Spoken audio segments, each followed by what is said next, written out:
समाज के सभी प्रबुद्ध जन, मेरे सामने उपस्थित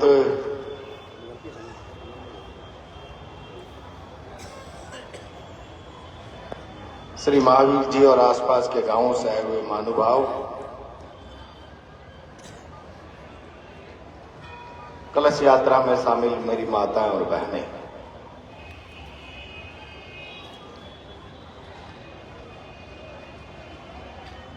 आज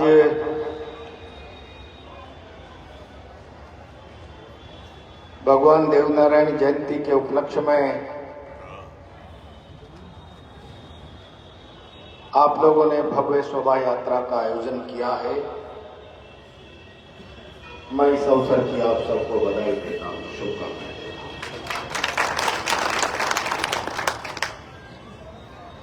आप लोग बीच वाले आगे आ जाओ, इसको भर दो, आ जाइए।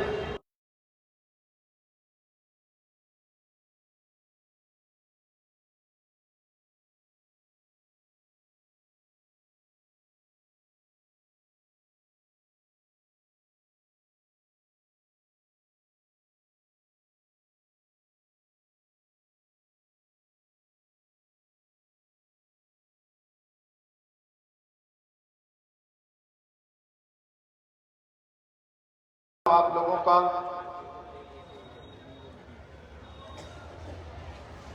कि आज के इस अवसर पर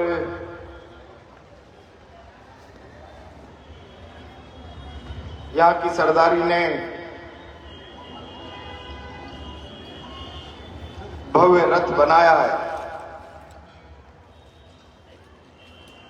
और प्रथम बार उस भव्य रथ में मुझे बैठने का सौभाग्य प्रदान किया। मैं आप सबका आभारी हूं।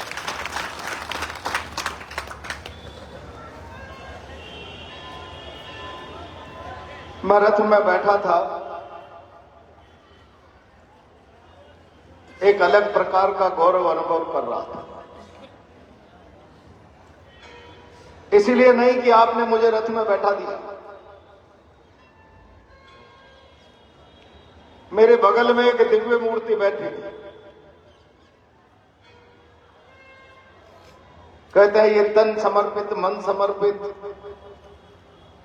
ये जीवन समर्पित। चाहता हूं मेरे देश की धरती तुझे कुछ और भी दे। जिस शख्सियत ने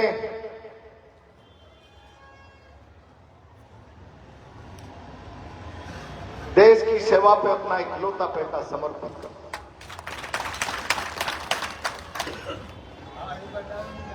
कोई नहीं बचा परिवार में आगे पीछे।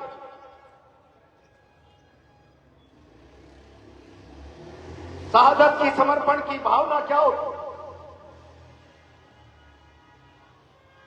ये मैंने मेरी आंखों से आज महसूस किया। देश के लिए बेटा दे दिया, उसके बाद भी देने की मंशा समाप्त नहीं हुई। समाज को 11 लाख रुपए का अनुदान आज भेज दिया।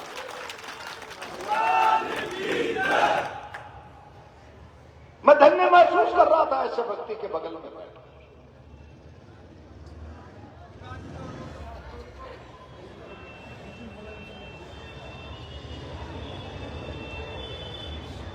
मैं बहुत जिम्मेदारी के साथ आज आप लोगों से कहना चाहता हूं, ये धरती वीर प्रसूता धरती, ये शौर्य और पराक्रम की धरती। और मैं हमेशा कहता रहा हूं, त्याग और समर्पण की भावना के बिना शौर्य और शहादत की भावना परवान नहीं चढ़ सकते। तो केवल शौर्य और पराक्रम की नहीं, समर्पण की धरती, उसकी प्रतिमूर्ति आज मेरे पीछे बैठी हुई है। मैं कहना चाहता हूं, अभी मैं मंच पर आया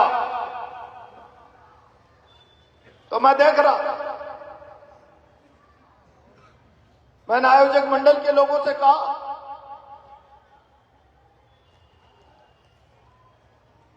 सभा की कार्यवाही प्रारंभ करें।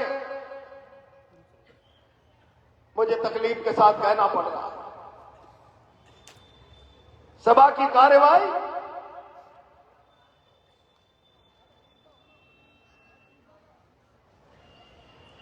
प्रारंभ करने की कोई योजना नहीं। एक नौजवान ने खड़े होकर आरक्षण आंदोलन की चर्चा की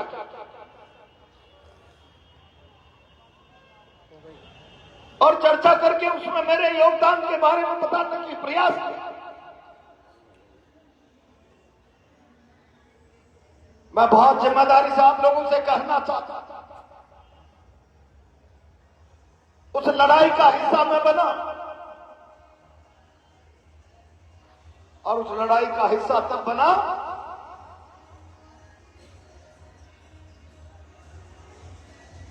जब लड़ाई के हथियार जलते हुए नजर आ रहे थे और मन में एक पीड़ा थी, भाई ये पानी बंद करा दीजिए प्लीज, बैठ जा बाबा।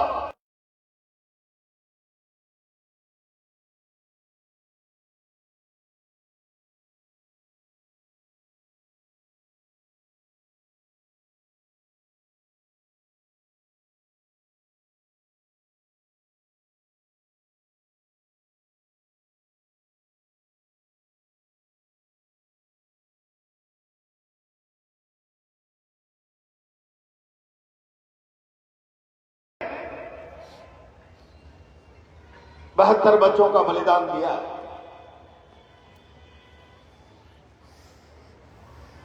इतनी बड़ी शहादत की बुनियाद पर, एक लंबे चौड़े संघर्ष की बुनियाद पर कुछ हमारे बच्चों के भविष्य की रास्ता बना। 5% आरक्षण का रास्ता था, लेकिन आरक्षण पाकर हमने कुछ नौकरियां हासिल कर ली। लेकिन नौकरियां हासिल करने मात्र से हम एक मुकाम हासिल कर लेंगे, ये किसी किताब के पन्ने पर नहीं लिखा।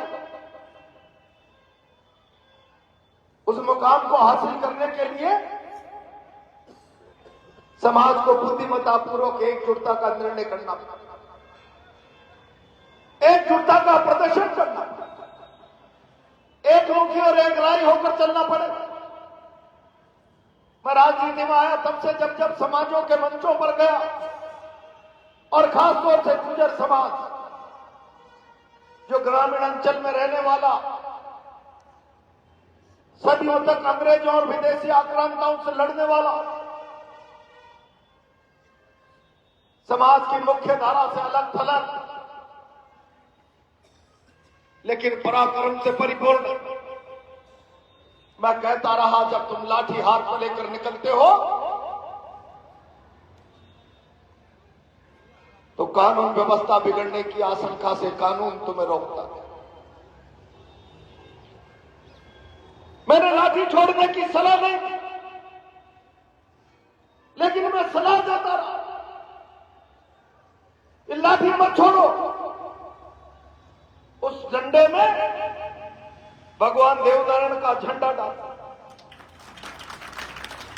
आप लाठी लेकर आगे बढ़ेंगे, कानून रास्ता रोकेगा, कहीं शांति भंग की आशंका हो सकती, लेकिन उस झंडे में झंडा डालकर जयकारा लगाकर आगे बढ़े। कानून रास्ता बना, कानून व्यवस्था के रखवाले आपकी मांगों पर चर्चा करेंगे, मनुहार करेंगे, बात करेंगे।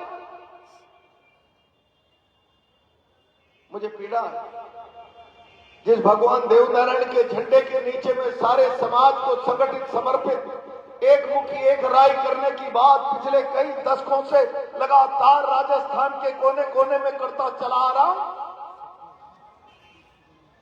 आज महावीर जी में उस झंडे की भी मर्यादा कम नहीं। मैं कई बार इस कार्यक्रम में आया हूं, सारे मतभेद भूलकर, सारे भेद मिटाकर जब कभी भी ये झंडे के नीचे शक्ति प्रदर्शन, समर्पण, एकजुटता का कार्यक्रम हो तो सारी सरदारी को, सारे पंच पटेलों को एकजुटता का परिचय दिया जाना चाहिए, जो आज मुझे यहां देखने को नहीं मिला नहीं मुझे देखने। मेरे आने की खबर से कल से जिस प्रकार की बात मेरे सामने आ रही, इन प्रकार की परिस्थितियों में हमारे सामने बहुत बड़ी चुनौतियां, लगातार हम अखबार पढ़ते हैं, एक हिंदुस्तान की बेटी विदेश से आसमान में रह रही, साल भर का समय बीतने वाला, जब जमाना आसमान में पहुंच जाए, आसमान में पहुंचकर सारी दुनिया पर नियंत्रण करने की चेष्टा करने लग जाए, उस समय हम सड़क और सभ्यता का किनारा पकड़ने के लिए पैसा की ढूंढते भी, और केवल इतना सा गर्व करें कि हमें 5% की बैसाखी मिल गई और उस बैसाखी के सहारे बेतरनी पार करेंगे, इससे भी काम नहीं चलने वाला। हमें अपने आप को जगाना होगा, हमें जगाना होगा समाज की नौजवान पीढ़ी को आने वाली चुनौतियों से लड़ने के लिए, उसके आत्मविश्वास को बढ़ाना होगा, उसमें एक संकल्प शक्ति का मंत्र फूंकना होगा। हम बहुत पीछे रह गए, इतना पीछे रह गए, हमें अब बराबरी का रास्ता हासिल करने के लिए बहुत तेजी से दौड़ लगानी होगी, बहुत तेजी से दौड़ लगानी होगी। लेकिन आज अभी हमने बल की भाषा बोली, बुद्धि की भाषा बोलना नहीं सीखी, और इसलिए मैं हमेशा कहा करता कि अब बल से रास्ता बनाने का समय समाप्त हो गया, अब ताकत से सत्ता अर्जित करने का दौर समाप्त हो गया, अब बल के साथ बुद्धि से मुकाम हासिल करने का दौर चल रहा है। हमारी आने वाली पीढ़ियां बुद्धिमान कैसे बने, और इसके लिए हलक जगानी पड़े, हलक जगानी पड़े।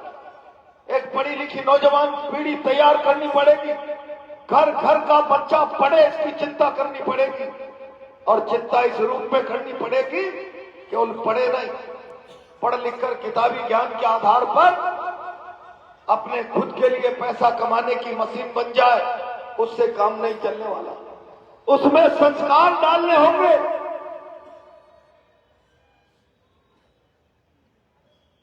रैंडाइल के शहीद तिंदुरी के पिता पूनाराम की भावना, तन समर्पित, मन समर्पित, जीवन समर्पित, चाहता हूं तुझे कुछ और भी, समाज के, राष्ट्र के। ये विचार जब तक आने वाली पीढ़ी में नहीं होगा, रथ खींचकर कुछ नौजवान चल रहे थे, इस जोश को, इस उन्माद को, इस जुनून को, इस भुजाओं की ताकत के जोश को बुद्धिमत्ता पूर्वक अपने आचरण में, अपनी कर्म साधना में, अपनी जीवन शैली में तब्दील करना पड़ेगा। मुझे केवल भगवान नारायण का रथ नहीं, मुझे इस पूरे के पूरे समाज के रथ को खींचकर एक गंतव्य तक ले जाना पड़ेगा, और वो गंतव्य दूर, वो गंतव्य दूर, और उस गंतव्य तक पहुंचाने की जिम्मेदारी नौजवान पीढ़ी की। और इसीलिए कहा जाता है जिस ओर जमाना चलता है उस ओर जवानी चलती है। नौजवान पीढ़ी से ये उम्मीद, सारा जमाना उसके पीछे चलता है, उसकी ताकत का अनुसरण करता है। मैं नौजवानों का आह्वान करना चाहता हूं, आओ और संकल्प शक्ति के साथ इस समाज की नाव को खींचकर उस गंतव्य तक पहुंचाओ, और तब तक रुको मत, थको मत, लड़ते रहो, आगे बढ़ते रहो, एक जुनून के साथ, जज्बे के साथ, जब तक हम विकास की इस यात्रा में अन्य समाजों के मुकाबले बराबरी के दौर में आकर नहीं खड़े हो जाए।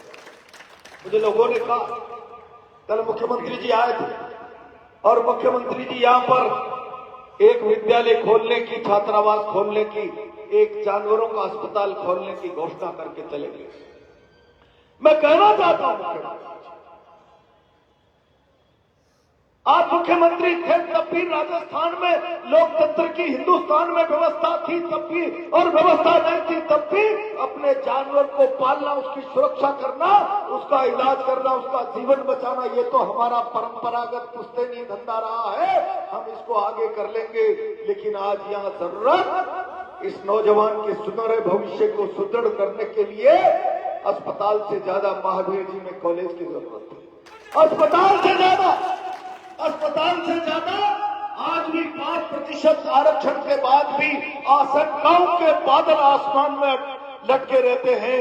कब तलवार लटकी रहती है, कब कोई 5% पर इष्टे का कोई काला बादल मंडरा नहीं जाए, कब कोई विषम परिस्थितियां पैदा नहीं हो जाए।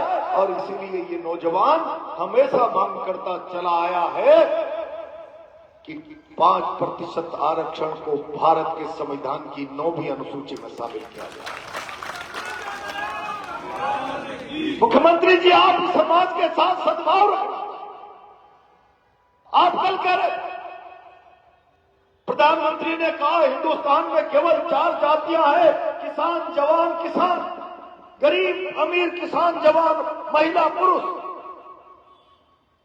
4 जातियों का विश्लेषण करने वाले मुख्यमंत्री जी और प्रधानमंत्री जी, मैं मेरी कौम के जवानों के भविष्य की गुहार आपसे लगा रहा हूं। आप अगर इस देश के नौजवान का भविष्य की चिंता करते हो, आप चिंता करते हो इस बात कि पुरुष, गरीब, अमीर, आदमी 4 जातियां हैं और इन चारों को सुदृढ़ करके, जवान और किसान को सुदृढ़ करके भारत के भविष्य को सुनहरा बनाना है, तो फिर आपको चिंता करनी पड़ेगी। मैंने आरक्षण के आंदोलन में सारी राजनीति को दांव पर लगाकर आपके साथ कंधे से कंधा मिलाकर खड़ा हुआ। केवल इसलिए नहीं, मैंने विधानसभा में खड़े होकर कहा कि शायद प्रहलाद गुंजल बोल रहा है, सारी विधानसभा को, राजस्थान को ऐसा लग रहा होगा मैं अपनी जाति का पक्ष ले रहा हूं। अगर मैं भारत के प्रधानमंत्री और राजस्थान की तत्समय की सरकार की व्यवस्था से ये पूछूं कि हिंदुस्तान में जो जातिगत आधार पर पुरानी व्यवस्थाएं, जो दलित और आदिवासी की व्यवस्था कायम करके चली गई, इस हिंदुस्तान की राजनीति में अगर प्रजातंत्र में सबसे बड़ा दलित कोई अगर है तो ईमानदारी से आज सरकारी सेवाओं का विश्लेषण कर लीजिए, 0.0001% भागीदारी इस हिंदुस्तान के गुजर की नहीं है। व्यवस्था का दलित इससे बड़ा कोई दूसरा नहीं हो सकता और इस व्यवस्था का दलित की स्थिति को सुधार कर इसको बैसाखी के सहारे बराबरी का हक दिलाने की लड़ाई में मैं न्याय के रास्ते पर आगे बढ़ रहा हूं। इसे कोई जातिवाद समझे तो समझे, ये मुझे किसी और वर्ग के लिए भी अगर लड़ाई लड़नी पड़ती तो शायद मैं पूरी ताकत के साथ इस लड़ाई को लड़ता। क्या परिस्थितियां थी 5% से पहले? पूरे हिंदुस्तान की नौकरियों में, पूरे राजस्थान की नौकरियों में 1% की भागीदारी हमारी नहीं थी। हम केवल इस मुल्क की सीमा पर देश की रक्षा के लिए अपने प्राणों की बाजी लगाने के लिए सेना का हिस्सा बनते रहे, लेकिन शासन की, प्रशासन की व्यवस्था का हिस्सा नहीं। और इसीलिए मैं कहना चाहता हूं मुख्यमंत्री जी, अभी हमारी जंग अधूरी है, अभी हमारे सपने अधूरे हैं, अभी हमारी बेहतर लोगों की शहादत का परिणाम पूरा प्राप्त नहीं हुआ।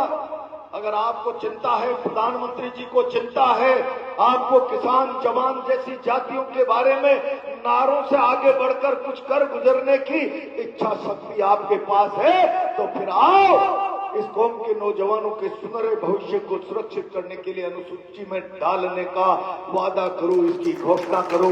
आज प्रदेश में सरकार आपकी, हिंदुस्तान में सरकार आपकी, केवल नारों से पेट नहीं भरने वाला।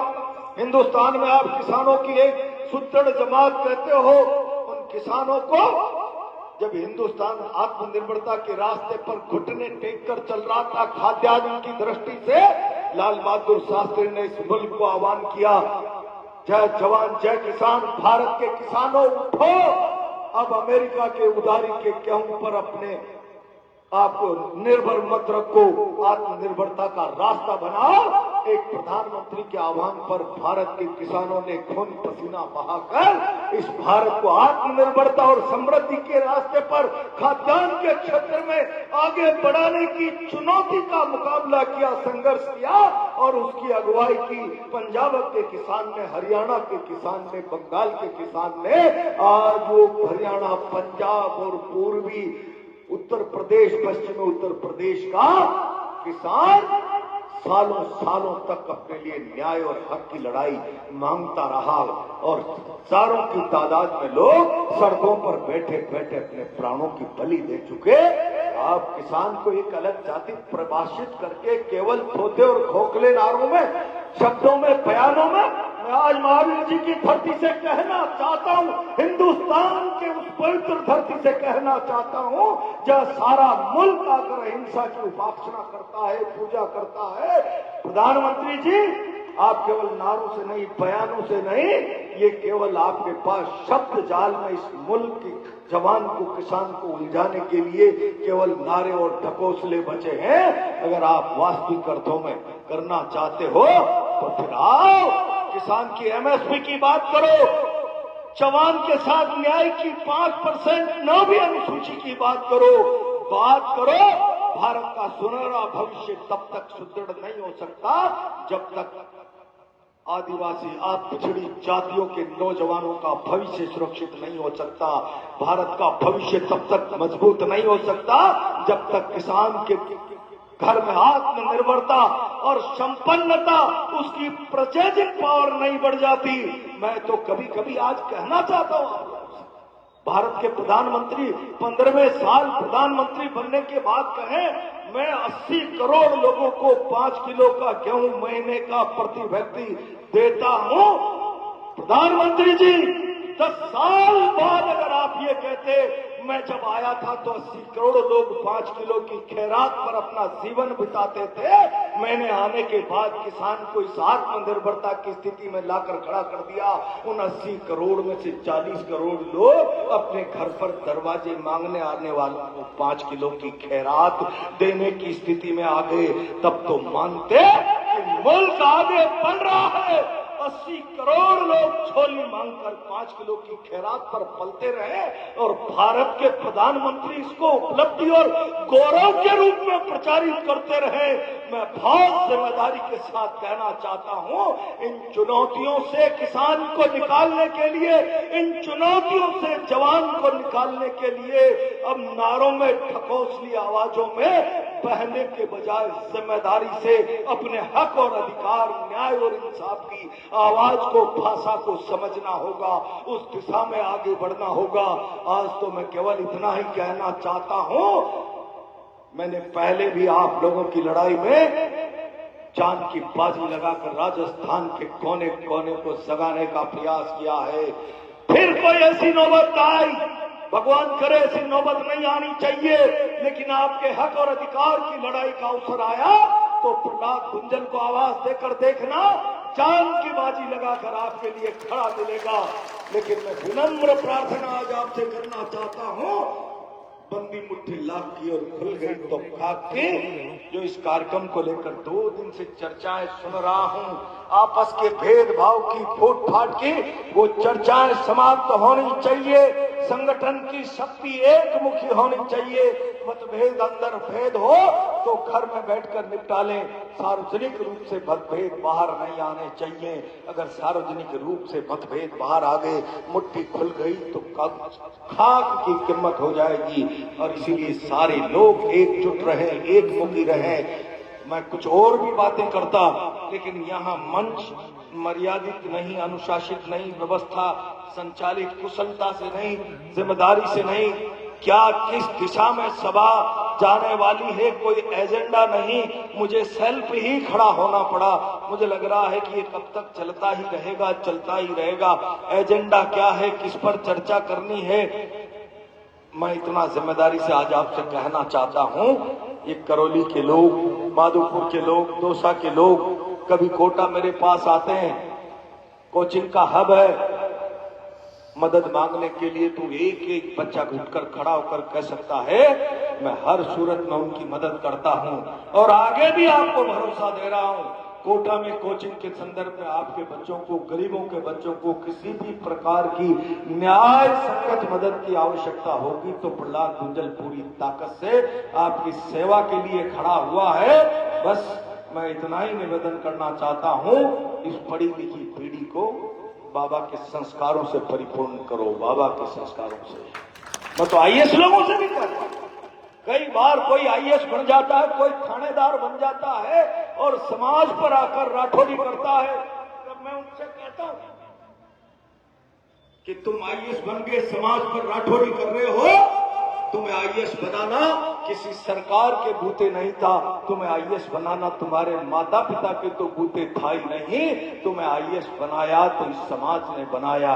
एक एक गरीब आदमी 2 रुपए का बीड़ी का बंडल खरीद कर लाता है तो 25 पैसे का टैक्स सरकार के खजाने में जाता है। उस खजाने से स्कूल की बिल्डिंगें बनती है, हजारों करोड़ रुपए यूपीएससी आरपीसी की व्यवस्थाओं में खर्च होता है, स्कूलों के अध्यापकों की, कॉलेज के लेक्चररों की तनख्वाह पर खर्च होता है। उस आधार पर एक बच्चा पढ़कर निर्मित होता है, कलेक्टर बनता है, एसपी बनता है। उसके बनने में मजदूरी करने वाले, बीड़ी पीने वाले का भी योगदान होता है। और उसने संस्कारों के अभाव में वो ये समझता है मैंने 4 किताबें पढ़ ली, मैं थानेदार बन गया, मैं आईएएस बन गया। उसको कहना चाहता हूं, जिस हजारों करोड़ की अध्यापक, लेक्चरर, बिल्डिंग, कॉलेज, स्कूल व्यवस्था में पढ़कर तुम पढ़े हो, वो एक एक रुपए की मेहनत करके खाने कमाने वाले के, जूते से लेकर सिर के तेल तक खरीद कर लाने वाले के टैक्स के पैसे से जो सरकार का खजाना भरता है, उस खजाने की कीमत पर तुम निर्मित हुए हो, थानेदार बने हो, आईएएस बने हो। तुम्हें सामर्थ्य नहीं तुम्हारे परिवार का, सरकार का, जो तुम्हें आईएएस थानेदार बना दे। तुम्हें अब से बेदारी इस समाज के प्रति निभानी है और समर्पित भाव से निभानी है। और इसी भाव से निभानी है जो बच्चा सर्विस में जाए, सेवा में जाए, नौकरी में जाए, तन समर्पित, मन समर्पित, ये जीवन समर्पित चाहता हूं मेरे देश की धरती। हे मेरे समाज के लोगों, तुम्हें कुछ और भी दूं, और भी दूं, सेवा करूं, ये विचार आने वाली पीढ़ी में फूंकना पड़ेगा। तब जाकर हम अच्छा सुंदर चेहरा समाज का बनाने में कामयाब होंगे। जरा अब कभी कोई इतने बड़े सार्वजनिक कार्यक्रम हो तो उसकी व्यवस्था के बारे में पहले चर्चा होती है।